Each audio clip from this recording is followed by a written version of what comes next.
సుమన్ టీవీలో మీ business promotions కోసం ఈ కింది నెంబర్ను సంప్రదించగలరు.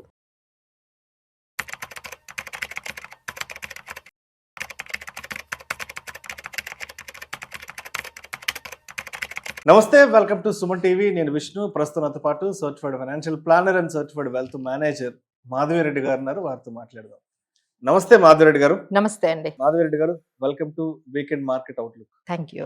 ఒకసారి శుక్రవారం నాడు మార్కెట్ ఎక్కడ క్లోజ్ అయింది చూద్దాం. 27th మార్చి ఫ్రైడే నాడు సెన్సెక్స్ విషయానికి వస్తే 1690 పాయింట్ల నష్టంతో 73,583 వద్ద క్లోజ్ అయింది. నిఫ్టీ విషయానికి వస్తే 486 పాయింట్ల నష్టంతో 22,819 వద్ద క్లోజ్ అయింది. బ్యాంక్ నిఫ్టీ విషయానికి వస్తే 1433 పాయింట్ల నష్టంతో 52,274 వద్ద క్లోజ్ అయింది. సో ప్రస్తుతానికి మార్కెట్లో దేని గురించి మాట్లాడుకున్నా యుద్ధం వర్సెస్ మార్కెట్, మళ్ళీ ఏదో గత వారం రోజుల నుంచి ఏదో లాక్డౌన్ అంటూ కూడా ఏవో రకరకాల ఊహాగణాలు కూడా మాట్లాడుతున్నారు.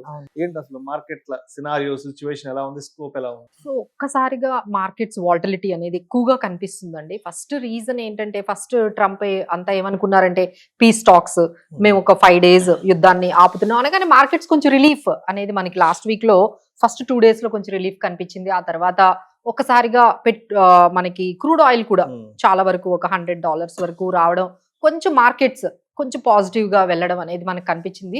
బట్ ఎప్పుడైతే ఇరాన్ వాళ్ళ వైపు నుండి మేమేమి ఈ పీస్ టాక్స్ లో మేము ఇన్వాల్వ్ అవ్వట్లేదు, ఆయన ఒక్కరే కూర్చొని ఆయన్నే మాట్లాడుకోమనండి, మేమైతే ఆ డిస్కషన్స్ లో అయితే మేము పార్టిసిపేట్ చేయట్లేదు అని వాళ్ళ వైపు నుంచి క్లియర్ గా, అంటే we will continue the war, మేము ఇంకా కంటిన్యూయే చేస్తున్నాము, మేము ఎలాంటి వార్ లో కూడా ఎలాంటి పాజ్ కూడా వెళ్ళట్లేదు, ఎలాంటి పీస్ టాక్స్ కూడా మేము యుఎస్ తో కూర్చొని డిస్కషన్స్ అయితే మేము చేయదలుచుకోవట్లేదని ఇరాన్ నుంచి ఎప్పుడైతే క్లియర్ గా ఒక స్టేట్మెంట్ వచ్చిందో, మళ్ళీ పెట్రోల్ లేకపోతే మన క్రూడ్ ఆయిల్ ధరలు $114 పర్ బ్యారెల్ అనేది పెరిగిందండి. So that is going to be very negative for Indian markets. ఒక్కసారిగా మళ్ళీ ఇండియన్ మార్కెట్స్ 23,000 నిఫ్టీని కూడా బ్రేక్ చేస్తూ 22,800 వరకు కూడా మార్కెట్స్ అనేవి మనకి కనిపించాయి. దానికి మెయిన్ రీజన్ ఈ ఇరాన్, ఇజ్రాయెల్ అండ్ యుఎస్ మధ్య జరుగుతున్న ఈ జియో పొలిటికల్ టెన్షన్స్ లో ఇప్పటికిప్పుడు తగ్గే అవకాశాలు అయితే ఎటువంటివి కనిపించట్లేదు. ఎందుకంటే యుఎస్ ఏంటంటే ఒక 15 points పీస్ టాక్స్ ఇరాన్ ముందు పెట్టింది.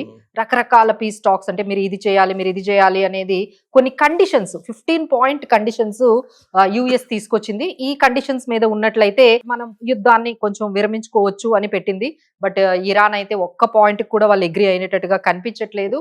వీళ్ళు మళ్ళీ ఎగెనెస్ట్ గా ఒక 5 points పెట్టారండి. ఇరాన్ అయితే ఏమంటున్నారంటే, మేము హార్మోజ్ మీద కంప్లీట్ కంట్రోల్ మా దగ్గరే ఉంటుంది, మా దగ్గరే ఉండడం కాకుండా వెళ్తున్న ప్రతి షిప్ ఎక్కడైతే హార్మోజ్ నుంచి వెళ్తుందో వాళ్ళ దగ్గర నుంచి $2 million మేము కలెక్ట్ చేస్తాము, ట్రాన్సిట్ ఫీజు కూడా మేము ఇంట్రడ్యూస్ చేస్తున్నాము, మేము మా మీద ఎటువంటి శాంక్షన్స్ కూడా పెట్టకూడదు, ఇలాంటివి వీళ్ళు కూడా ఒక 5 points పెట్టారండి. బట్ ఈ పాయింట్స్ అన్ని చూస్తుంటే ఇప్పట్లో అయితే యుద్ధం ఆగేటట్టు అయితే కనిపించట్లేదు. అదైతే క్లియర్ గా తెలుస్తోంది.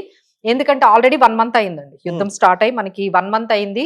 సో దానివల్ల మనం చాలా వరకు, ఎస్పెషల్లీ మన ఇండియా వరకు మనం చూసుకున్నట్లయితే ఇక ఏవైతే ఆయిల్ మార్కెటింగ్ కంపెనీస్ ఉన్నాయో చాలా వరకు లాసెస్ లోకి వెళ్ళిపోతూ ఉన్నాయి.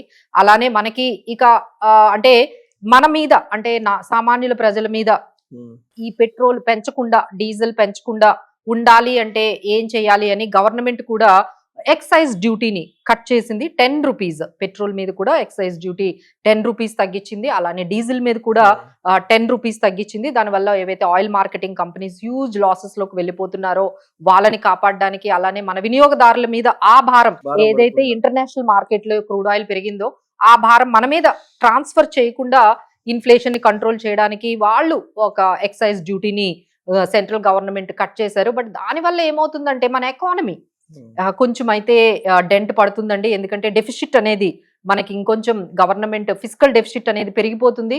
సో ఒకవైపు ఎఫ్ఐఐ సెల్లింగ్ అయితే ఆగలేదండి. మార్చ్ లో 1 lakh crores వాళ్ళు సెల్ చేశారు ఒక్క మార్చ్ లోనే.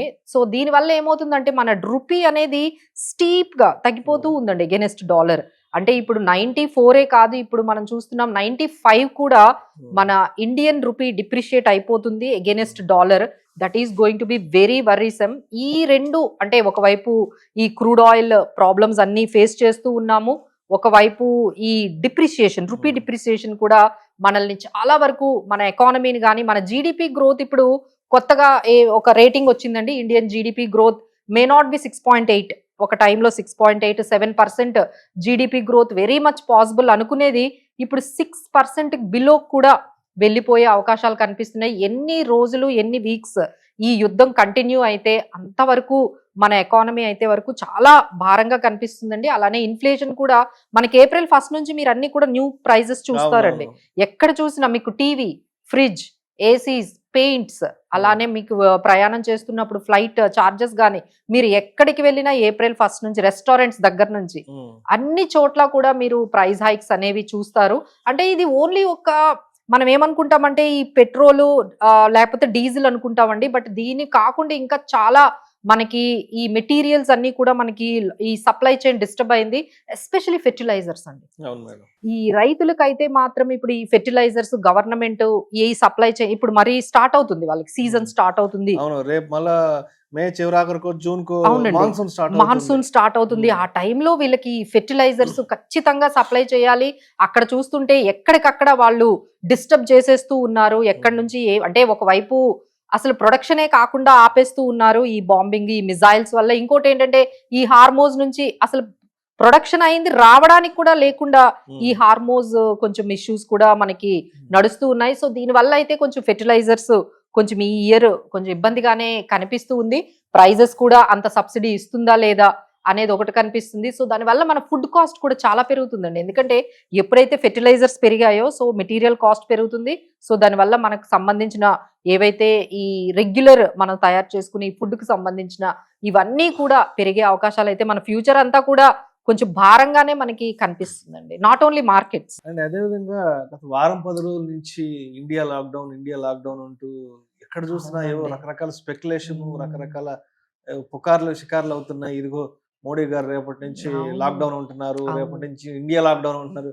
ఏంటి అసలు ఈ లాక్డౌన్ వార్తల్లో నిజమెంత ఉంది? దీనికి సంబంధించి కేంద్ర ప్రభుత్వం ఎటువంటి విధి విధానాలు ఏమన్నా చెప్పారా? అసలు దీనికి సంబంధించి వాస్తవాలు చెప్పడం జరిగిందా? సో వాట్సాప్ లో నాకు కూడా చాలా మెసేజెస్ వచ్చేసేయండి. ఎట్లా అంటే మీరు ఈ రోజంతా కూడా పవర్ ఆపేసుకోండి, మీరు ఈ 2-3 అవర్స్ 4 అవర్స్ అసలు పవర్ కన్జ్యూమ్ చేయొద్దు, మీకు ఇలాంటి ఇన్స్ట్రక్షన్స్ రాబోతున్నాయి, లాక్డౌన్ ఇట్లాంటివన్నీ కూడా మనకు వస్తున్నాయండి. బట్ ఏంటంటే ఎవరో మనకి చెప్పారని కాకుండా మనం కూడా ఖర్చు పెట్టేటప్పుడు డబ్బులు కానీ లేకపోతే పెట్రోల్ కానీ లేకపోతే పవర్ కి సంబంధించినవి కానీ మనం కూడా కొంచెం కన్జ్యూమ్ చేసేటప్పుడు వేస్ట్ లేకుండా మనకి ఎంత అవసరమైతే అంతే. ఇప్పుడు ఇంట్లో ఉన్న అన్ని లైట్స్ ఆన్ చేసేసుకోవడము, అవసరం ఉన్నా లేకపోయినా మనం కొంచెం పబ్లిక్ ట్రాన్స్పోర్ట్ కూడా వాడుకోవచ్చు కదండి. ఒక్కరము ఇప్పుడు మెట్రోస్ ఉన్నాయి, ఇలాంటివి కొన్ని మనం పబ్లిక్ ట్రాన్స్పోర్ట్ ని కూడా మనం వాడుకోవచ్చు. ఇవన్నీ కూడా మన కోసమే కదండి. ఇది మన పర్సనల్ ఫైనాన్సెస్ కూడా కొంచెం పాసిబుల్ గా కంట్రోల్లో ఉంటాయి. అలానే ఎకానమిక్ కూడా మనం కొంచెం ఈ విధంగా ఈ కన్జ్యూమ్ చేయకుండా మన పవర్ కానీ లేకపోతే కొంచెం మనం కూడా కొంచెం జాగ్రత్తగా ఉంటే మంచిదే. దానికి మళ్ళీ ప్యానిక్ అనేది మాత్రం యాడ్ చేయడం అనేది దట్ ఈస్ వెరీ అన్ఫార్చునేట్ అని చెప్పొచ్చండి. మనకు అంత సప్లై ప్రాబ్లమ్స్ అయితే ఇప్పుడు ఏమీ లేవు. ఎందుకంటే చాలా అంటే ఇరాన్ దగ్గర నుంచి మనకి అన్ని కూడా వదిలేస్తూ ఉన్నారు. మన ఇండియాకి ఏవైతే మనకి అక్కడ నుంచి షిప్స్ వస్తూ ఉన్నాయో ఐదర్ క్రూడ్ ఆయిల్ కానీ గ్యాస్ కి సంబంధించిన ఇప్పుడు వైజాగ్ పోర్ట్ కూడా అవి రీచ్ అయిపోతూ ఉన్నాయి. సో అన్ని కూడా ఆన్ ద వేలో. ఎందుకంటే ఆల్మోస్ట్ ఒక 40 days అయినా పడుతుందండి, 30 days అయినా మనకు అక్కడ నుంచి రావడానికి పడుతుంది. సో కొంచెం అంటే definitely there is a problem. ఎందుకంటే ప్రొడక్షన్ అనేది ఆగింది కదండి. మనకి ఎక్కడైతే గల్ఫ్ లో ఎక్కువగా ఆయిల్ ప్రొడక్షన్ అవుతుందో అక్కడ కొంచెం ప్రొడక్షన్ అనేది కొంచెం సప్లై చైన్ అనేది ఉంది. So but we're going towards Russia దగ్గరికి వెళ్ళైనా కొంచెం కాస్ట్ ఎక్కువైనా మనం అక్కడ నుంచి అయినా సప్లై చేస్తూ ఉన్నారు. So we need to cooperate and coordinate with the things properly. ఇలాంటి టైంలో మనం పానిక్ కాకుండా మనం ఏంటంటే కొంచెం జాగ్రత్తగా మనం ఇన్ఫర్మేషన్ ని తీసుకుంటే మంచిదండి. ఇంకో విషయం కూడా చెప్పండి మాధవరెడ్డి గారు, ఈ పెట్రోల్ కి సంబంధించి డీజిల్ కి సంబంధించి పెట్రోల్ బంకుల దగ్గర ఏందో కిలోమీటర్ల కొద్ది క్యూలు ఏర్పడుతున్నాయి. కొన్ని పెట్రోల్ బంకుల దగ్గర నో స్టాక్ అని పెడుతున్నారు. అంటే ఇది మనకి స్టాక్ లేక లేదంటే జనాలు విపరీతంగా పానిక్ అయిపోయి పెట్రోల్ బంకుల మీద పడడం వల్ల ఇది సిచ్యువేషన్ ఏర్పడింది. బికాస్ ఆఫ్ సోషల్ మీడియా అని మనం చెప్పొచ్చండి. ఎందుకంటే వాట్సాప్ లో వీడియోలు పెట్టేస్తూ ఉన్నారు, ఇక్కడ కిలోమీటర్ లైన్ ఉంది, ఇక్కడేమో నో స్టాక్ బోర్డు ఉందని. అవి చూడగానే అసలు అవసరం ఉన్నా లేకపోయినా, ఇప్పుడు నాకైతే అవసరం లేదు, ఐ హ్యావ్ హాఫ్ అయినా నాకు ఉంది, నేను ఎప్పుడు రెగ్యులర్ గా వేయించుకున్నంత ఉంది. బట్ ఏంటంటే ఆ భయంతో మీరు వెళ్ళి ఫుల్ ట్యాంక్ చేయించు, జనాలు బిందెలు బకెట్లు డ్రమ్ములు ఏది తీసుకొచ్చి పడితే అది ఎట్లా అంటే అట్లా అసలు ఎంత పానిక్ అయిపోయి అసలు ప్రతి ఒక్కరు ఫుల్ ట్యాంకేనండి. ఏదైనా కార్ అయినా బైక్ అయినా ఇంకా అవి సరిపోక మీరు అన్నట్లుగా ఒక పెద్ద చిన్న డ్రమ్ కూడా తెచ్చి డ్రమ్ములు, అందులో కూడా ఫిల్అప్ చేసి, దీని వల్ల ఏంటంటే అసలు లేని కొరతను అంటే సృష్టించడం. జనాలే ఇక్కడ మన దేశంలో అవును. ఉన్నటువంటి మన జనాలే ఇక్కడ కొరతని స్కేర్సిటీని తీసుకొస్తూ ఉన్నారు, అంటే ఆర్టిఫిషియల్ గా సృష్టిస్తున్నారు. సృష్టిస్తున్నారు. ఆ లేనిది కూడా, ఎందుకంటే వాళ్ళు చెప్తూ ఉన్నారు ఎల్పిజి గానీ హెచ్పి గానీ ఇలాంటివన్నీ పెద్ద పెద్ద ఆయిల్ కంపెనీస్, ఓఎన్జీసీ అందరూ కూడా చెప్తున్నారు, బీపీసీఎల్ కంపెనీ ఇలాంటి ఆయిల్ మార్కెటింగ్ కంపెనీస్ అన్ని కూడా చెప్తున్నాయి మా దగ్గర సఫిషియెంట్ ఉన్నాయి. ఆయిల్ ఉంది, మీరు ఇంకా panic 30-40 అవ్వద్దు. డేస్ వరకు మనకు కావాల్సిన సప్లైస్ ఉన్నాయి, ఇంకా మిగతావి కూడా అక్కడ నుండి స్టార్ట్ అయ్యాయి, వస్తూ ఉన్నాయి అని చెప్పినా సరే మనం కావాలని ఇక్కడ ఎక్కువగా స్కేర్సిటీ అనేది కనిపిస్తుందండి. బట్ నా ఇప్పుడు మీరు చూస్తే ఖాళీగానే ఉన్నాయి. అవును. సో దిస్ ఈజ్ హౌ మనం అర్థం చేసుకోవచ్చు. అక్కడ ఏమంతా కూడా అంత ఇవన్నీ కూడా ఊహాగానాలు లేకపోతే అపోహలే అని మనం ఇలాంటి టైంలో కొంచెం కోఆర్డినేషన్ ఉండాలండి. కొంచెం మనం ఎంతవరకు సపోర్ట్ చేయగలమో గవర్నమెంట్కి, ఎందుకంటే ఇలాంటి సిచ్యువేషన్ లో మనకి కోవిడ్ లో ఎలా అయితే మనం కొంచెం సపోర్ట్ చేసుకుంటూ ఒకరికొకరు ఎట్లా అయితే బయటకు వచ్చామో, ఇలాంటి కొంచెం సప్లై చైన్ అయితే డెఫినెట్ గా డిస్టర్బ్ అయిందండి. That we need to understand that కొంచెం డిస్టర్బ్ అయితే అయింది. దానికి తగ్గట్టుగా మనం పానిక్ లేకుండా మనం కంటిన్యూ అయితే చేసుకోవచ్చు. సో మార్కెట్స్ కి వచ్చేద్దాము. And Nifty support and resistance ఎక్కడ ఉంది? సో నిఫ్టీ అయితే ఇప్పుడు ఆల్మోస్ట్ మనం చెప్పుకున్నాం 22,800 అనేది, అంటే 23,000 కూడా మనకి బ్రేక్ చేసేసి 22,800 వచ్చింది. So the worst supporting level ఇంకా మనం చూసుకున్నట్లయితే 22,200 దగ్గర కానీ 22,300 దగ్గర మనకి మంచి సపోర్ట్ లెవెల్ ఈ వీక్ లో కనిపిస్తుంది. అలానే హైయెస్ట్ సైడ్ చూసుకున్నట్లయితే మనకి 23,000, అలానే 22,800, అంటే ఈ 23,200 అంటే ఆల్మోస్ట్ ఒక 1,000 పాయింట్స్ అండి. అంటే 22,200 అండ్ 23,200 ఈ మధ్యలో మనకి ఈ రేంజ్ లో అయితే మార్కెట్స్ అయితే ఖచ్చితంగా కనిపిస్తున్నాయి. సో ఎవరైనా ఇలాంటి టైంలో ఇంకేమైనా పాజిటివ్ గా మనకి ఏమైనా ఉన్నాయంటే ఎస్పెషల్లీ షుగర్ స్టాక్స్ చెప్పొచ్చండి. ఇప్పుడు గవర్నమెంట్ ఏమంటుందంటే పెట్రోల్లో ఇథనాయిల్ కూడా యాడ్ చేద్దాము, సో దట్ ఏమవుతుందంటే కొంచెం ఆ dependency on petrol and diesel మనకి తగ్గుతుంది, దాన్ని యాడ్ చేద్దామని చెప్తూ ఉన్నారు. సో అది కానీ యాడ్ చేసినట్లయితే షుగర్ స్టాక్స్ అన్ని కూడా కొంచెం ఈ ఎక్స్పోర్ట్ అప్రోచ్ కూడా కొంచెం డిమాండ్ కూడా పెరుగుతోంది. సో దానివల్ల sugar stocks might be in positive. అలానే కన్స్యూమర్ డ్యూరబుల్స్ అండి, ఇప్పుడు మనం మాట్లాడుకున్నాం కదా, ఏసీలు, రిఫ్రిజిరేటర్లు, ఫ్రిడ్జ్లు అన్ని ఏప్రిల్ 1 నుంచి పెరిగిపోతూ ఉన్నాయి రేట్స్. సో అలాంటి కంపెనీస్ కొంచెం ఇవి పాజిటివ్ గానే మనకి కనిపిస్తున్నాయి. ఎస్పెషల్లీ ఎనర్జీ స్టాక్స్ కూడా కొంచెం ఓఎన్జీసీ, కోల్ ఇండియా, అలానే సోలార్ ఇండస్ట్రీస్ అండి. ఎందుకంటే ఇప్పుడు ఏదైతే ఈ పెట్రోల్, డీజిల్ మనకి సబ్స్టిట్యూట్స్, సోలార్ ని మనము యూజ్ చేసి మనము దాన్ని యూజ్ చేసుకోవచ్చు. అలానే ఈవీస్, బ్యాటరీస్, వీటి మీద కూడా చాలా వరకు డిమాండ్ అనేది పెరుగుతూ ఉంది.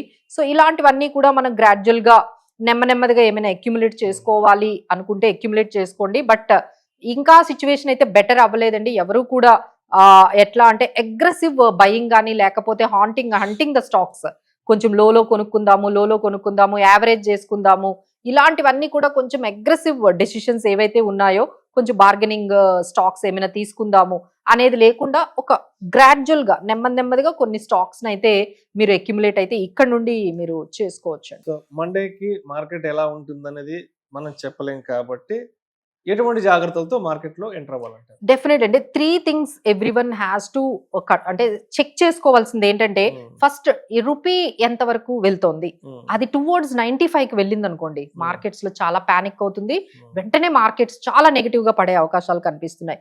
నెక్స్ట్ చూడాల్సింది ఇంటర్నేషనల్ లో క్రూడ్ ఆయిల్ ప్రైసెస్ ఏ విధంగా ఉన్నాయి. మళ్ళీ ఇరాన్, ఇజ్రాయెల్ అండ్ యుఎస్ లో ఈ మధ్య వార్ కానీ ఇంకా ఎస్కలేట్ అయ్యి మళ్ళీ అది $120 గానీ, ఇప్పుడైతే $113-114 పర్ బ్యారెల్ ఉంది.